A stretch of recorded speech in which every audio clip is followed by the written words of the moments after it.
Bom dia, boa tarde, boa noite para todos vocês. Aqui é de novo o professor Leandro Mondini para dar sequência às nossas aulas de topografia, né? A gente vem tendo aí ao longo do semestre que está em desenvolvimento, que a gente iniciou no ano de 2020, estamos dando andamento agora no que restou dessa disciplina. Então a gente vai tocar hoje mais um módulo. Mas a ideia é que a gente trabalhe em cima, de novo, daquele mesmo material que a gente já vem trabalhando, que foi produzido aí pelos professores da UFPR, o professor Luiz Augusto Kenning Veiga, a professora Maria Aparecida, esse sobrenome me mata, mas Zemfinin Zanetti, e o professor Pedro Luiz Fagion, se eu não me engano é isso, tá? É uma apostila criada por eles aí de fundamentos de topografia para uma pós-graduação, mas é um material de excelente qualidade. Eu considero esse material um bom livro-guia para a minha disciplina. E hoje a gente vai trabalhar com os conceitos de planialtimetria, de altimetria e planialtimetria. Então a gente vai dar uma corridinha aqui no conteúdo e tal, e eu vou reservar os últimos momentos para que a gente possa lidar um pouquinho com AutoCAD, né, para que a gente faça ali alguns experimentos de como é que a gente faria direto na carta, né, direto no mapa, a interpolação de curvas de nível, para a gente saber verificar desníveis, as possíveis dobras do terreno. Claro que a gente vai trabalhar por triangulação e por aproximação, né, mas é um método interessante que ajuda bastante e, na verdade, é um método que boa parte, se não todos os softwares que hoje fazem as curvas de nível acabam adotando como modelo para interpolação de curvas, né? E, claro, vamos abranger aí os conceitos de curva de nível, dobra de terreno e tal, então para a gente poder ter certinho a ideia do que tá, né, do que aconteceu aqui, de como é que funciona, de como se faz e o que significa cada uma dessas coisas. Então, a aula a gente vai falar sobre o nivelamento, né? A introdução aqui, ele diz o seguinte: a determinação da cota altitude de um ponto é uma atividade fundamental em engenharia. Projetos de rede de esgoto, de estradas, planejamento urbano, entre outros, são exemplos de aplicação que utilizam essas informações. A determinação do valor da cota altitude está baseada em métodos que permitem obter o desnível entre pontos. Conhecendo-se um valor de referência inicial, é possível calcular as demais cotas de altitudes. Esses métodos são denominados de nivelamento. Existem diferentes métodos que permitem determinar os desníveis com precisão que variam de alguns centímetros até submilímetros. E, claro, aqui diz que a aplicação de cada um deles dependerá da finalidade do trabalho. Isso é meio óbvio, né? Quando a gente vai fazer um trabalho de topografia, a gente precisa saber o que a gente está contratando, o que a gente está pedindo, para a gente saber que tipo de metodologia que a gente vai aplicar, mesmo que seja para produzir o termo de referência para contratação, mesmo que seja para fazer o acompanhamento e entender se a coisa está sendo feita de acordo com a expectativa, de acordo com a qualidade que você precisa que aquele serviço lhe atenda, né? Então, aqui ele apresenta dois conceitos básicos, um é o de cota e de altitude, certo? Onde a cota é a distância medida ao longo da vertical de um ponto até um plano de referência qualquer, certo? Então, a cota vai ser uma distância vertical que a gente vai ter de um plano de referência até um ponto, que é o ponto que a gente levantou ou que a gente deseja levantar, certo? Então, a cota basicamente é isso, né? E a altitude ortométrica vai ser a distância vertical entre um ponto da superfície física da Terra e um ponto da superfície de referência altimétrica. Normalmente a gente usa ali o nível médio dos mares, certo? Então, aqui a figura ela acaba ilustrando, né? O nível de referência é um nível arbitrário. Eu vou ter lá a minha cota relacionada à rua, né? A minha cota dentro do terreno é 50 centímetros mais alta, né? Então é 50 centímetros a minha cota, né? Eu pego uma superfície arbitrária, uma superfície que eu vou determinar como minha referência. Pode ser a rua, pode ser o terreno, pode ser uma tubulação, pode ser o topo de um prédio, sei lá, a copa de uma árvore, né? Eu vou determinar qual é o nível de referência arbitrário e aí a cota vai ser a diferença de plano. Sempre que a medida ficar superior, né, acima do nível de referência, essa cota é uma cota positiva. Sempre que ele ficar abaixo desse nível de referência, essa cota é negativa. Então eu posso trabalhar com cotas negativas, Leandro? Claro que pode, não há problema nenhum em trabalhar com isso, certo? Mas é óbvio que, né, mais interessante, simplifica muito o teu trabalho quando você trabalha somente com cotas positivas, né? Facilita o seu trabalho, né? Tu tem que fazer uma álgebra um pouco menos complicada, mas nenhum problema em trabalhar com cotas negativas, certo? Já a altitude ortométrica aqui, ela vai estar relacionada aqui ao geóide, né? Um geóide qualquer. Nesse caso aqui a gente trabalha com o nível médio dos mares, né? Então, ó, aí eu já não estou mais usando de referência um plano qualquer, eu estou usando como referência o nível dos mares. Então quando a gente olha lá no Google Earth, por exemplo, ou, né, no Google Maps, a cota do terreno, a gente bota um pontinho lá e ele vai dar uma cota, a cota do terreno. Aquela cota do terreno, né, na verdade, ele está usando uma altitude, não é uma cota, é uma altitude. A gente chama de cota porque está habituado, mas ele está te colocando ali uma altitude relacionada ao quê? Relacionada ao nível médio dos mares, né? Então a gente já tem ali uma cota que ela é absoluta, ela não é arbitrária, né? Então ela deixa de ser uma cota, passa a ser uma altitude. Tem algum erro de eu chamar de cota, Leandro? De fato não, porque eu posso dizer que a minha cota arbitrada é que o meu nível arbitrado é o meu nível médio dos mares, né? Só que aí eu não estou trabalhando com arbitrado, eu estou trabalhando com um nível que é um nível absoluto, que é o nível médio dos mares. Ele é calculado, né, para eu ter exatamente esse valor.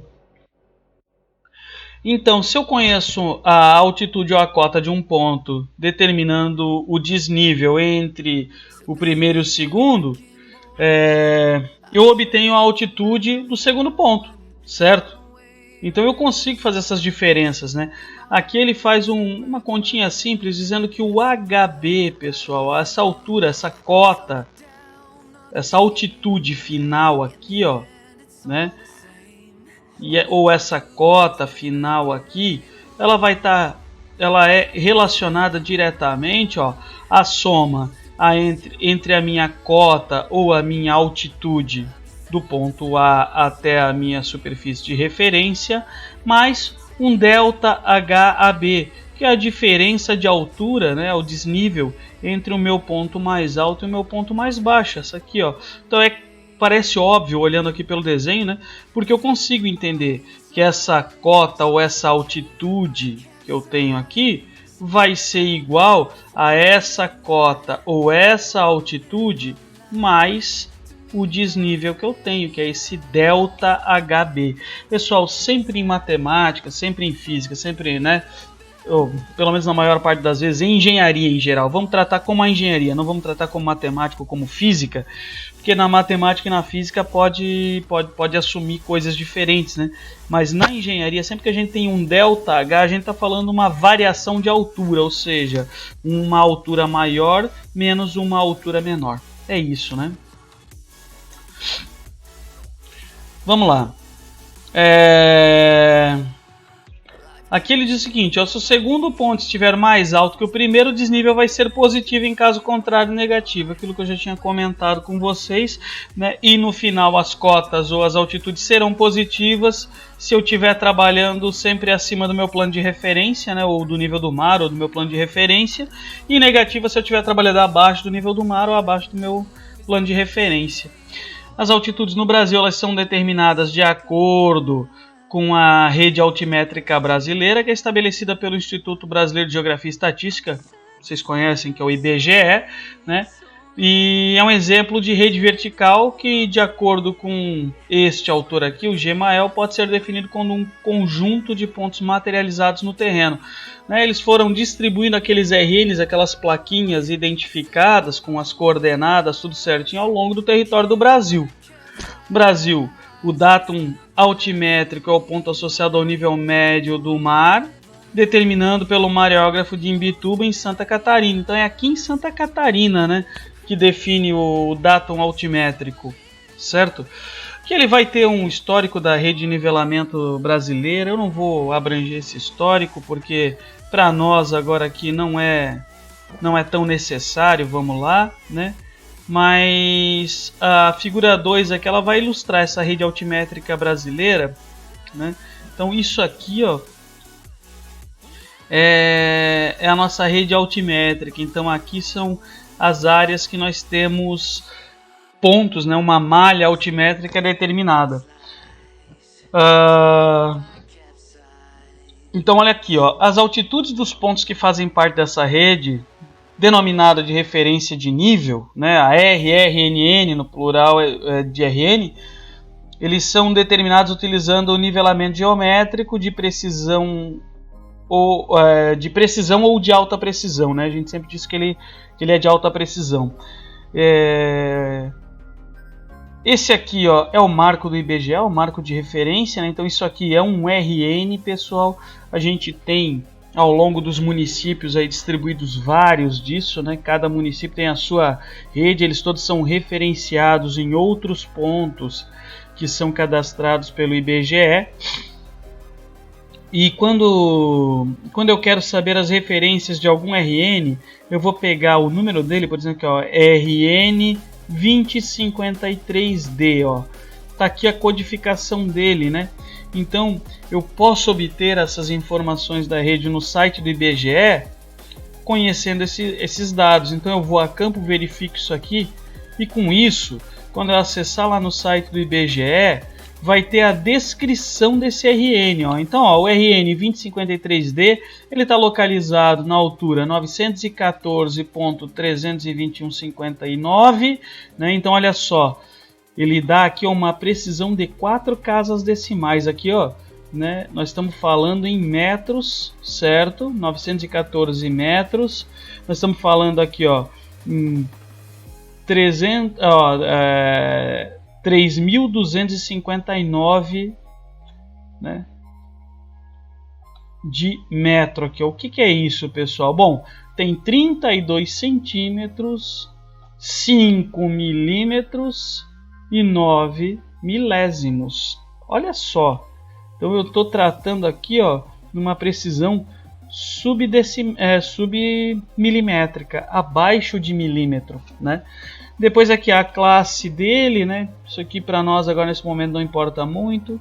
A latitude dele marcada aqui, ó, em grau, minuto, segundo. A longitude marcada em grau, minuto, segundo. A fonte, a situação do RN, ele é um bom RN. A última visita, né? Qual foi a data da última visita? Então aqui a última visita foi em dezembro de 98. E aí a localização, está localizado em um pequeno canteiro ajardinado, 9 metros aquém da parede, leste do 6º bloco do Centro Politécnico da Universidade desta cidade e 1,14 km além da RN 2053C. Então ele traz aqui uma localização, né, além da latitude e longitude aqui, ele traz uma localização visual. Porque claro, mas eu vou seguindo pelo GPS, eu vou chegar lá, Leandro. Sim, mas daí com isso aqui, ó, eu chego rapidamente, né? Porque eu sei a coordenada, eu vou na coordenada e aí acho imediatamente aqui o ponto. Com essa coordenada aqui, ó, eu passo a poder referenciar todos os meus projetos baseado nessa referência aqui, né? E com isso eu tenho uma precisão do meu projeto muito maior. Certo? Claro, quando eu vou fazer o levantamento, depois vocês vão ver isso no futuro, né, com o GPS geodésico, isso aqui eu posso pegar, eu vou pegar esse ponto aqui como uma referência, vou fixar ali uma estação e com a outra eu vou passeando, eu vou caminhando pelo meu terreno coletando pontos, né? E aí onde eu vou coletando esses pontos, eu já vou ter as referências precisas de cada ponto relacionado a esse e relacionado, quando eu pós-processo ele, a toda a rede na qual esse ponto aqui está ajustado. Então eu consigo fazer ali um aumento de precisão do meu projeto, podendo chegar à precisão também submilimétrica, né? Pessoal, então, o levantamento topográfico altimétrico, como é que funciona esse levantamento topográfico altimétrico? O que ele é? Então, o levantamento que objetiva exclusivamente a determinação das alturas relativas de uma superfície de referência dos pontos de apoio e dos pontos de detalhes, pressupondo-se o conhecimento de suas posições planimétricas, visando a representação altimétrica da superfície levantada, ou seja, eu já conheço o plano ali está bem definidinho, eu conheço ele, né? Agora eu preciso saber, né, nesse plano projetado, quais são os desníveis, quais são as alturas dele. Eu já tenho os vértices que formam essa terra, eu já tenho ali os elementos, obstáculos, muro, cerca, poste, boca de lobo, já tenho tudo isso cadastrado. Agora, em cima disso, eu preciso determinar níveis, né, para eu poder projetar com qualidade. Em defesa civil, por exemplo, isso é importantíssimo para eu saber se tem ali uma encosta ou se não tem uma encosta. É importantíssimo para eu saber se tem uma drenagem, se não tem uma drenagem, né? Eu sei a largura de uma calha de rio quando eu faço o planimétrico, mas com o plano altimétrico ou com o altimétrico agora, eu vou pegar e botar nesse planimétrico as alturas relacionadas, por exemplo, à borda desse canal de rio, certo? Porque a água, ela não está na borda superior do rio constantemente, ela tem lá um fluxo, que é o meu gradiente natural daquele rio.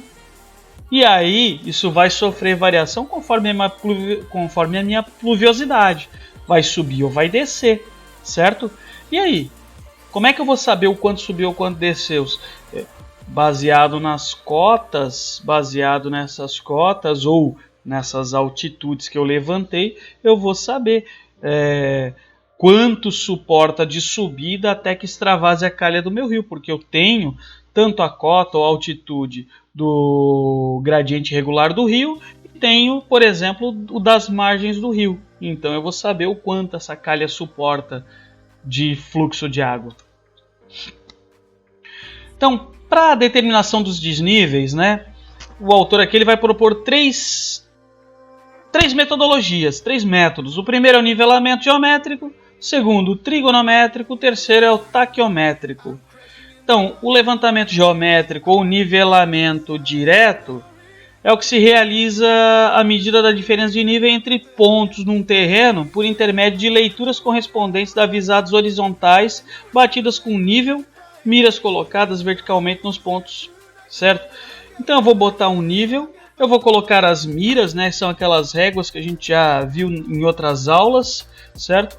E aí eu vou fazer a visualização disso, eu vou olhar para aquela régua, vou fazer a leitura lá de qual foi a altitude que deu, vou fazer a leitura da outra reta, da outra régua, vou pegar a superior menos a inferior e eu vou saber qual é o desnível, certo? Então é muito simples isso.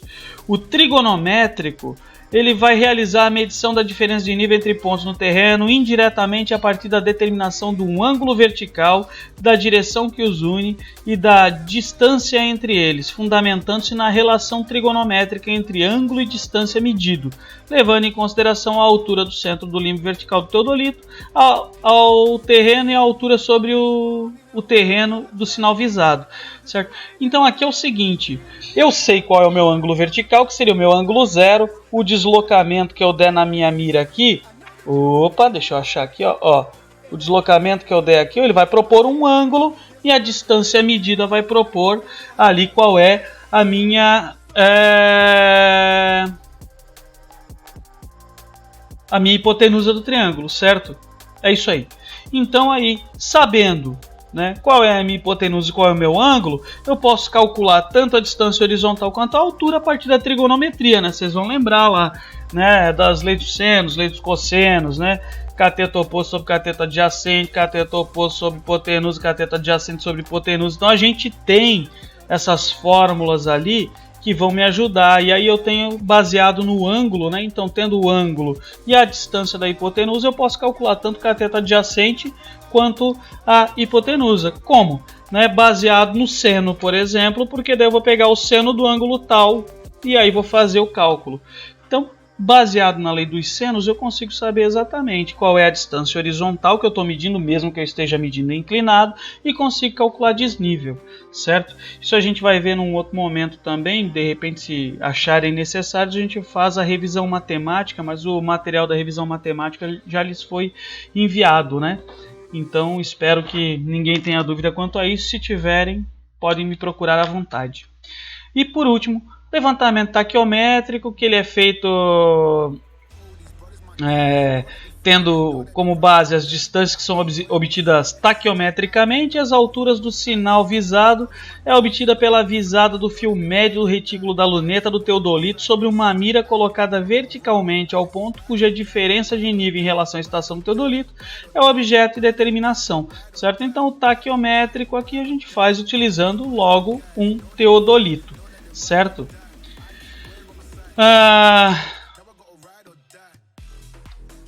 Então vamos ver aqui, ó. A NBR, a 13133, ele estabelece no 6.4, no item dela, as classes de nivelamento de linhas ou circuitos de seções, abrangendo métodos e medidas, aparelhagem, procedimentos, desenvolvimentos e materialização, certo? E aí ela divide aqui em 4 níveis, né? Em 4 classes. Primeiro, a classe 1N é o nivelamento geométrico para implantação de referência de nível, o RN, certo? A classe 2N é o nivelamento geométrico para determinação de altitudes ou cotas em pontos de segurança, vértice de poligonal para levantamento topográfico destinado a projeto básico executivo e obras de engenharia. Então, se eu estou pedindo um levantamento para uma obra de engenharia, eu tenho que determinar pelo menos no meu projeto uma classe 2N, tá bom? Depois a classe 3N, o nivelamento trigonométrico para determinação de altitudes ou cotas em poligonais de levantamento, levantamento de perfis para estudos preliminares ou viabilidade de projeto. Então isso aqui já é um levantamento feito um pouco mais relaxado, né? Eu tenho ali a possibilidade de fazer um levantamento com um pouco menos de precisão e aí eu vou usar ele somente para estudo preliminar e para viabilidade de projeto. Por último, aqui a classe 4N é o nivelamento taquiométrico, que é destinado ao levantamento de perfis para estudos expeditos. O que é um estudo expedito? Estudo expedito é aquele assim, ó, rapidinho aqui, ó, só para eu saber o que eu preciso de base para que eu possa depois fazer de fato ali um levantamento com qualidade. Primeiro de tudo eu quero ver se é possível, né? Então, para ver se é possível, um levantamento expedito, tá ok. Depois que eu vi, é possível, aí eu vou fazer aqui, ó, é possível, agora eu vou ver se é viável, né? Aí eu preciso de um levantamento um pouco mais apurado. Preciso fazer um projeto executivo, um projeto básico executivo. Já tem que ser esse nível aqui, ó. Opa, esse nível de precisão que eu preciso é tão alto porque ele é para formar a rede de referência, né? É para o município ter lá a determinação das cotas dele tudo precisamente, para ele poder fazer toda a malha referencial dele, ele vai contratar isso aqui, ó. Ah, não, é só para projetos e tal. Ele vai contratar isso aqui. É só para projetos? Não, né? É para projetos, porque projeto é uma coisa importante, né? Então, se é para projetos, aqui. Depois, não, é para estudo preliminar, é para aquele primeiro projeto, assim, para verificar, para tentar captar um recurso e tal, né? Então, é isso aqui. E para verificar se é possível, né? Aí a gente vai usar o pior aqui, certo? A norma, ela vai trazer ali as referências e tal, o número de pontos que tem que ser obtido, tudo certinho, né? Mas vamos aqui para nivelamento geométrico. Então, o nivelamento geométrico, eu vou fazer a leitura das miras estádias, aquelas em código de barra, né? Aquelas miras que a gente já conhece ali das outras aulas de topografia. Eu vou fazer utilizando um aparelhozinho aqui, ó, que é um nível, né? Esse nível aqui, ó, ele tem 3 eixos principais de rotação, certo? Ele tem o eixo principal de rotação no Z, ele tem um eixo óptico, que é o O, e ele tem um eixo tubular de nível central, que é esse eixo H aqui, certo? Essa é a anatomia desse nível. Ele permite medir com uma precisão muito alta, certo? Eu consigo pegar ali uma boa precisão. Ele vai medir só planos horizontais ortogonais à vertical, certo? Ele não vai medir planos inclinados, a não ser que eu monte ele errado, né? E as principais partes dele vai ser a luneta, que é essa parte aqui, ó, certo? Um nível bolha, que normalmente vai estar montado aqui, ó, na base. Eu não sei se vocês conseguem ver aqui na imagem, certo? Mas tem um nível bolha aqui.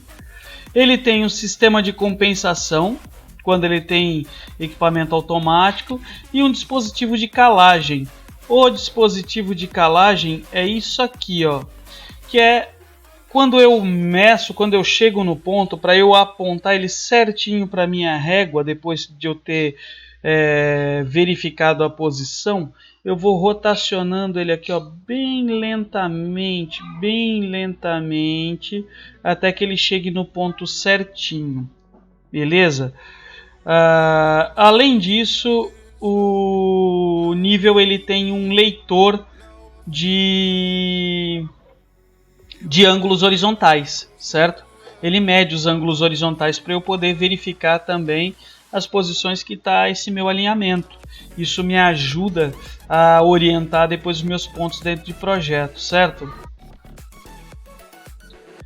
Então a classificação dos níveis, né? O nível 1 tem precisão baixa, o desvio padrão dele é maior que mais ou menos 10 milímetros por quilômetro, ou seja, a cada quilômetro, né, ele vai errar, ele pode errar até 10 milímetros, certo? Os níveis de classe 2, ele tem precisão média, então ele vai ter menor ou igual a 10 milímetros por quilômetro, né? Então aqui os erros podem ser maiores que 10 milímetros por quilômetro, aqui eles têm que ser menores. A partir da precisão alta, eles têm que ser menores de 3 milímetros por quilômetro. Olha o tamanho do erro, 3 milímetros por quilômetro, é bem pouquinho, né? Que é admitido. Por último, os de precisão muito alta, que entram ali como nível 4, a classe 4, né? E aí é 1 milímetro por quilômetro abaixo.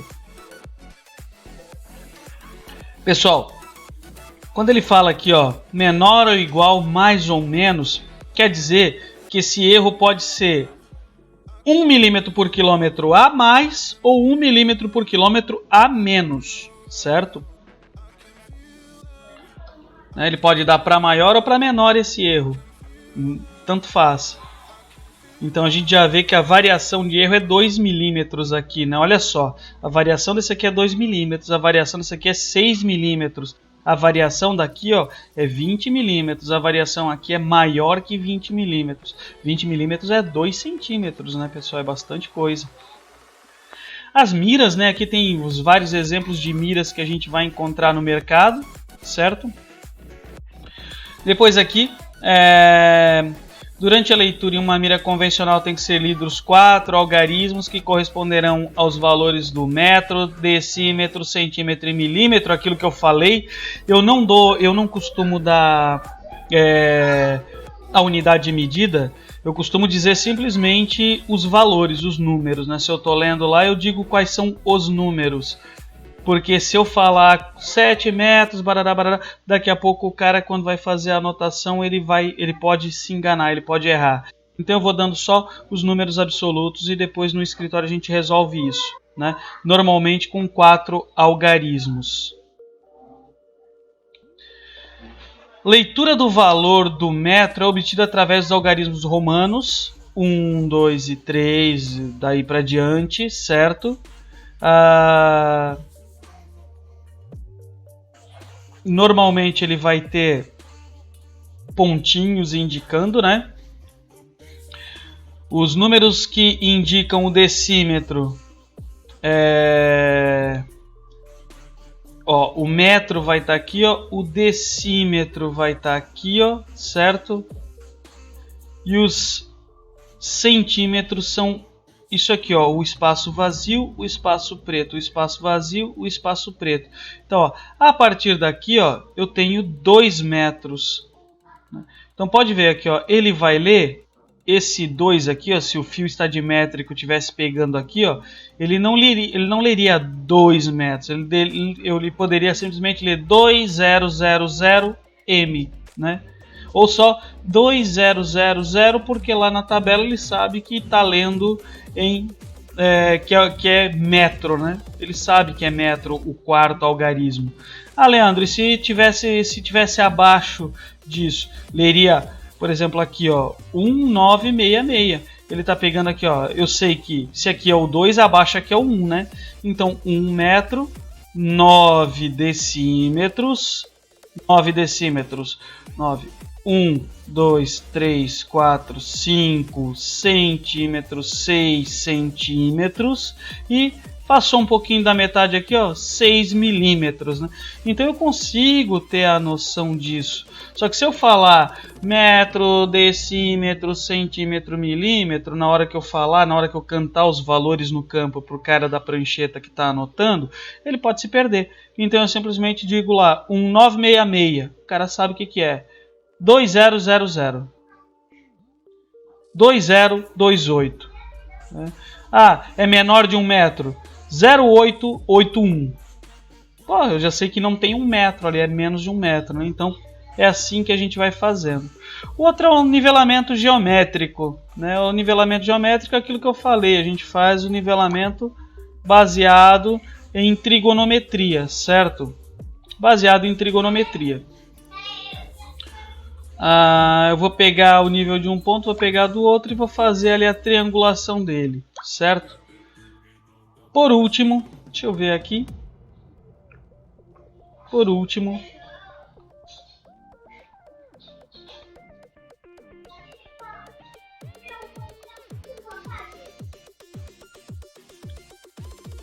nivelamento simples e composto, tal. Ó, por último, né, é o nivelamento que eu vou fazer tendo ali o meu teodolito, certo? Deixa eu achar aqui só. Corri muito rápido aqui, acho que eu passei aqui.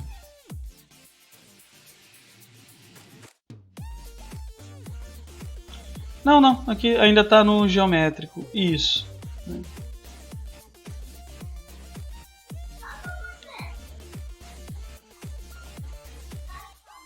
Então, no geométrico é isso, né? Eu vou fazendo aqui, posso medindo em série aqui, fazendo ele de forma composta, né?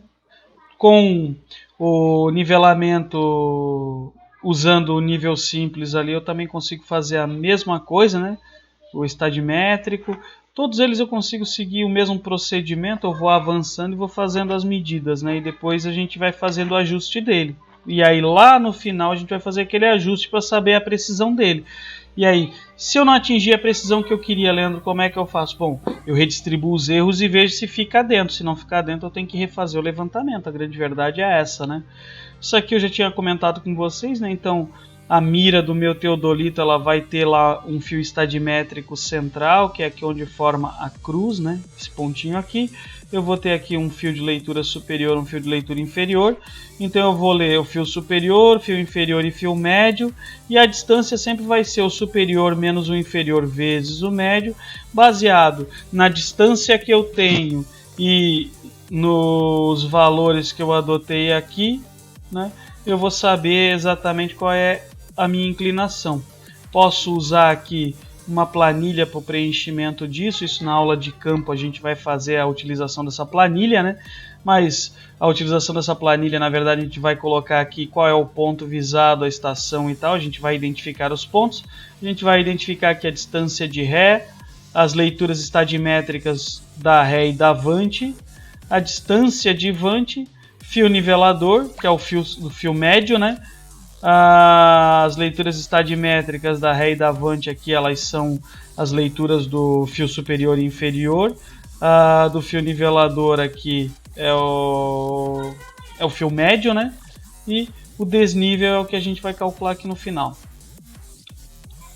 A caderneta é ampla, né? Então aqui, ó, de novo aqui ela está explicando, né, o ponto que vai definir o lance, medida, leitura do superior e inferior na ré, medida do superior e inferior na vante, distância da mira até na vante, certo? A leitura do fio médio e a leitura do fio médio de Vant, né? O de Ré e o de Vant. Então, com isso, a gente vai tendo todos os elementos do nosso projeto. Beleza? Então, nessa cena falando sobre a planilha aqui, o preenchimento da caderneta. Nessa caderneta, ela é preenchida no campo, claro, as medidas aqui das leituras estadimétricas. Se eu quiser, eu posso simplesmente levar uma planilha de rascunho para o campo e depois eu passo a limpo tudo no próprio escritório, né? Isso não tem nenhum limite quanto a isso. Então, os cuidados a serem tomados na execução do nivelamento, né? Aqui ele vai falar que, no caso, nivelamento geométrico composto, um cuidado adicional que tem que ser tomado quando a mira de Vant do lance anterior for reposicionada para a leitura do lance seguinte. Nesse caso, passará então a ser a mira de Ré. E deve ser tomado cuidado de que essa permaneça sobre o mesmo ponto para evitar erros na determinação do desnível, certo? Então, sempre que eu avançar um ponto, né, o que antes era a minha Vant, agora passa a ser a minha Ré. E aí eu vou pegar de lá. Eu não posso ter lacuna, não posso ter dois pontos arbitrados como referência, porque depois não tem como equilibrar eles. Eu tenho que fazer a continuidade. Eu medi do ponto A até o ponto B, certo? O meu aparelho fica entre eles. Medi do ponto A ao ponto B. Depois eu tiro o meu aparelho daqui, mando para frente do meu ponto B, eu vou medir do ponto B ao ponto C, para ter continuidade, para ter o avanço, para que isso fique claro, certo? Então é sempre esse, né? Depois que eu mudei o ponto, o que era Vant passa a ser a minha Ré, certo? O restante das coisas aqui vocês podem ler à vontade. Todos vocês são bem alfabetizados, são bastante educados, entendem, sabem ler. E se tiverem dúvida, vocês podem tirar comigo, né? Esses métodos aqui acho que não valem muito a pena, porque não é o nosso objetivo que vocês saiam medindo terra, né? Mas é importante que vocês entendam aproximadamente como é que funciona. Aqui, ó. Esse aqui é o levantamento então que foi feito, a visada de Ré, a altura do instrumento. Eu não posso deixar de anotar nunca a altura do instrumento, pessoal, porque a altura do instrumento é a altura em que o meu aparelho está montado, né? Eu preciso medir a altura do instrumento para saber depois a diferença entre a altura que o meu aparelho está fazendo a leitura e o solo, porque eu quero transferir as minhas medidas todas para o solo, né? Meu aparelho está medindo aqui em cima, ó, mas a minha cota verdadeira ela está aqui embaixo, ó. Então eu vou pegar essa minha cota aqui menos essa minha cota aqui menos a altura do aparelho, e aí sim eu vou estar transferindo isso para o solo, certo? Porque eu vou estar abaixando aqui o meu aparelho, né? Eu vou estar transformando meu aparelho aqui, ó. E aí eu vou estar realmente sabendo a diferença real entre eles. Não sei se ficou claro isso, mas é exatamente isso, né? Eu sempre vou pegando as medidas baseada no meu ponto de referência, que é o meu aparelho. Só que eu sabendo qual é a altura do aparelho, eu preciso descontar a altura do aparelho para ter a cota real de solo disso.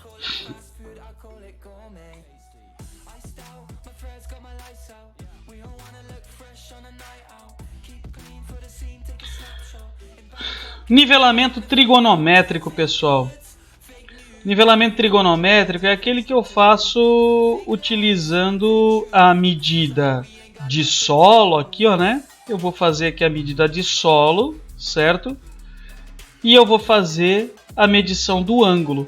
Baseado no ângulo que eu tenho, eu vou saber calcular qual é a minha distância horizontal, qual é a minha distância vertical, baseado na trigonometria, certo? Como? Tangente de Z vai ser igual à distância horizontal dividido pela distância vertical, né? Onde a distância horizontal é essa distância aqui, distância vertical é essa daqui, certo?